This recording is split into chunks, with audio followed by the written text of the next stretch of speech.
Hello, my dear students. In this lecture, we discuss about example of freezing point and example of osmotic pressure. So first off, example number 2.9 and example number 2.10. When 45 gram ethylene glycol mixed with 600 gram of water, तो students ये है weight of solute यानी W2 45 gram and mixed with water solvent 600 gram. Now we calculate molecular mass of ethylene glycol. Carbon 2 12 2 जा 24, hydrogen 6, oxygen 2,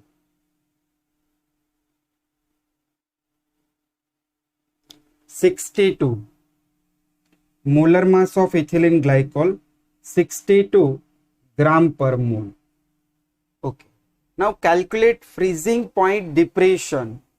तो आपको calculate करना है delta T F and freezing point of solution यानी T F. ये दो question हमें निकालने हैं. First calculate delta T F. तो we know that delta T F equals to K F into M. What is M? Molality.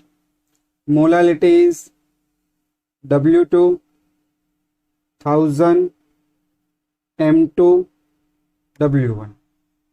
Now KF, देखो KF आपको question में नहीं दिया है, बट वाटर के लिए KF कितना होता है? 1.86. तो 1.86 into W2 45 into 1000 upon M2 62 into W1 600. 2020 cut गए. चलो कैलकुलेट कर लेते हैं इनको.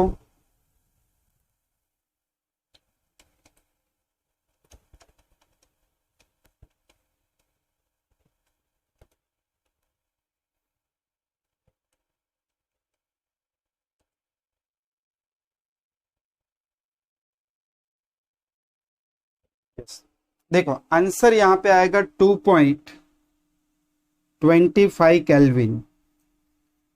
तो ये हुआ first answer. Now second answer, freezing point of solution. तो हमने थियरी में देखा था delta T F equals to T F not minus T F. हमें यहां पे क्या करना है? टी एफ निकालना है. टी एफ यानी freezing point of solution. What is T F not? TF naught equals to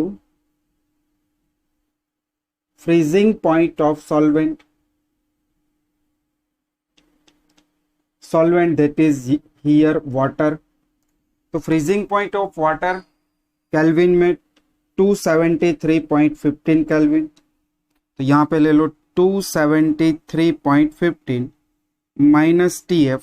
delta TF की वैल्यू 2.25. इनको सब्जेक्ट बना दो. माइनस 2.25. बस सॉल्व आउट कर दो.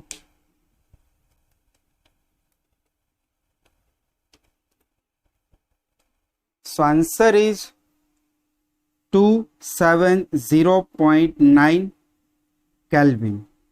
ये हुआ second answer. Now example number 2.10.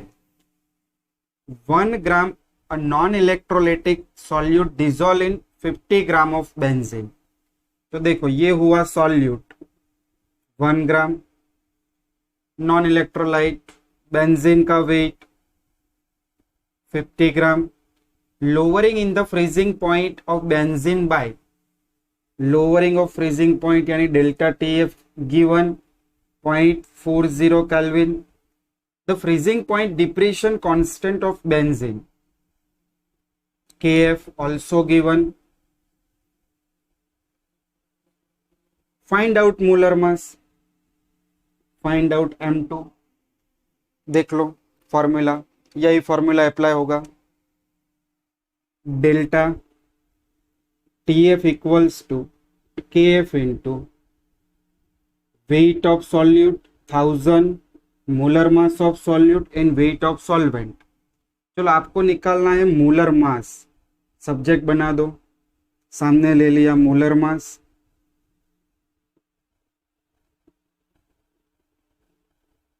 Upon delta TF divide, सारी वैल्यू सब्स्टिट्यूट करो, KF weight, delta TF solvent. चलो सॉल्व कर दो इनको कैलसी से।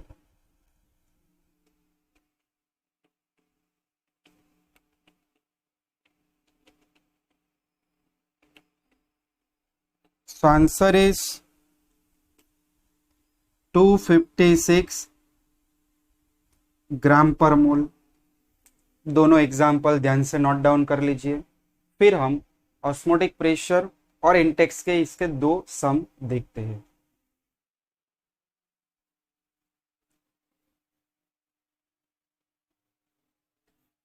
देखो फिर यहाँ पे ऑस्मोटिक प्रेशर के कुछ दो सम्स मैंने लिखे हैं।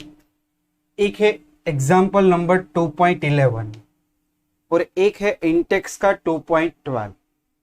पहले समझते 2.11। 200 centimetre cube of a aqueous solution of protein, volume is given 200 centimeter cube. We know that 1 centimeter cube equals to 1 ml. So we here write down ml, 200 ml. But during the calculation of osmotic pressure, in the formula volume always taken in a liter. Volume आपको litre में convert करना होगा, 0.2 litre. Now second 1.26 gram of protein, तो weight equals to 1.26 gram. The osmotic pressure of such a solution at temperature 300 kelvin is found B. Osmotic pressure हमें यहाँ पे मिला 2.57 into 10 the power minus 3 bar. Calculate the molar mass of the protein. तो आपको calculate करना है m molar mass. देखो osmotic pressure in a bar, तो gas constant R is 0.08314 litre bar mole inverse kelvin inverse. Osmotic pressure bar में है तो are का वैल्यू आपको बार में लेना होगा। अभी देखते हैं ऑस्मोटिक प्रेशर का formula, pi equals to WRT by MV। आपको निकालना है मोलर मास, सब्जेक्ट बना दो, M equals to WRT by pi into V। W weight 1.26, R temperature, what is pi osmotic pressure, what is volume 0.2। चलो ये सभी की कैलकुलेशन करते हैं यहाँ पे।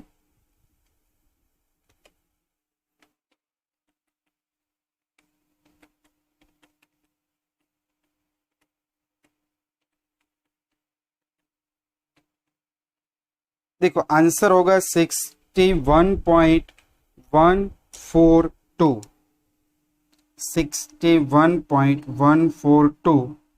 10⁻³ ऊपर होगा, +3 ऊपर आ जाएगा तो +3 हो जाएगा।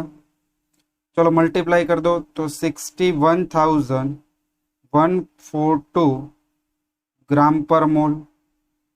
ये हुआ molecular mass of the protein. Protein huge molecule होता है तो उनका मॉलिक्यूलर मास भी कैसा होगा, बड़ा होगा।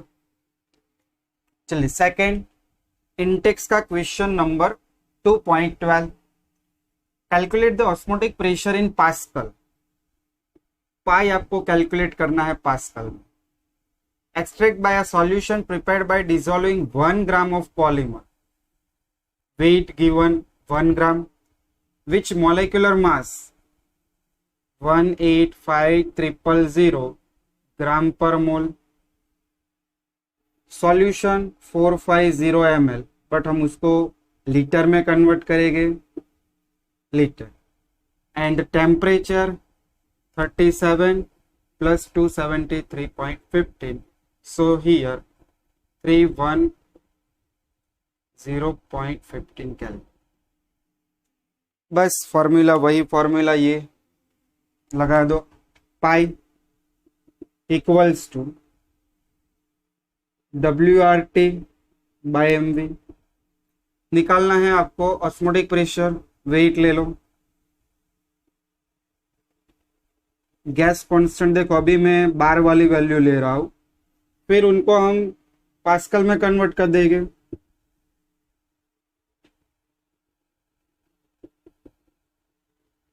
M molar mass and volume, करो कैलकुलेट इनको।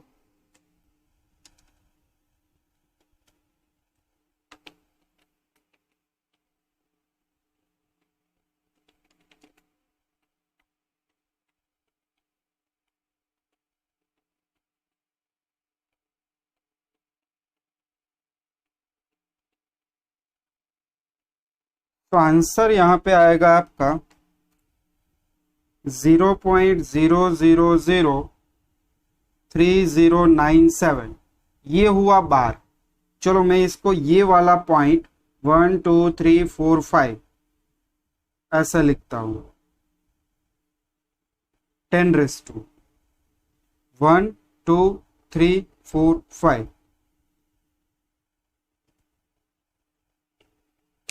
देखो यहाँ पे फिर से एक बार कैलकुलेशन चेक कर लेते हैं।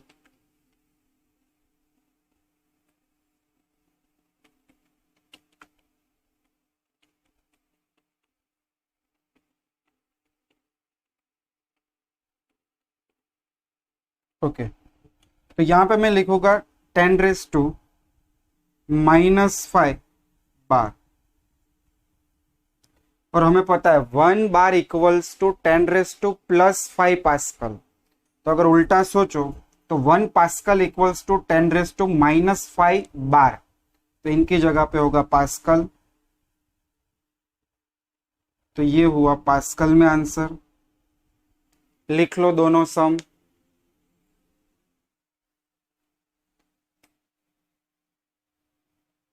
देखो नेक्स्ट एक इंटेक्स का एक एग्जाम्पल जो फ्रीजिंग पॉइंट वाला है। देखो intext 2.11, calculate the mass of ascorbic acid to dissolve in 75 gram of acetic acid. Ascorbic acid को हम एसिटिक एसिड में डिजोल्व कर रहे हैं, तो एस्कॉर्बिक एसिड अपने लिए क्या बना, सॉल्यूट बना। सॉल्यूट का मास यानी वेट कैलकुलेट करना है हमें। चलो सॉल्वेंट आपको दिया हुआ है W1 75 gram. To lower its melting point delta F TF 1.5 degree celsius और KF 3.9 केल्विन किलोग्राम। तो देखो आपको पहले तो M2 मिल जाएगा, M2 यानी molar mass of solute. Solute ascorbic acid का फॉर्मूला दिया है, ये विटामिन C है, तो यहां पे साइड में निकाल देते हैं C6H8O6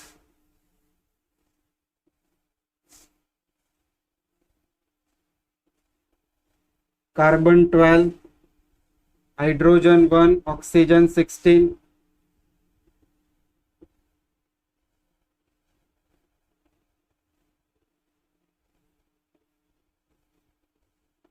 176 ग्राम पर मोल, लिख दिया 176 ग्राम पर मोल। बस हो गया। अभी delta T F equals to K F into M, M यानी मोलालिटी। चलो आपको निकालना क्या है, वेट ऑफ सॉल्यूट। सब्जेक्ट बना दो, सामने चली गई सारी वैल्यूज।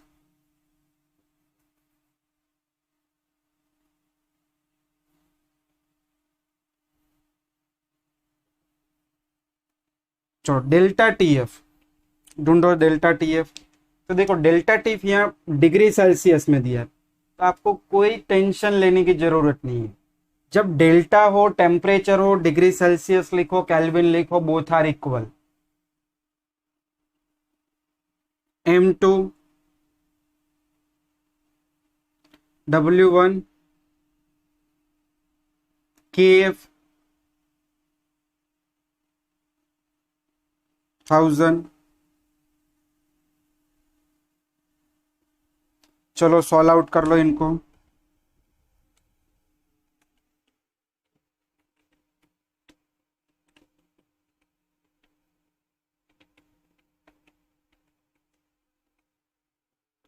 तो आंसर आएगा 5.076 ग्राम।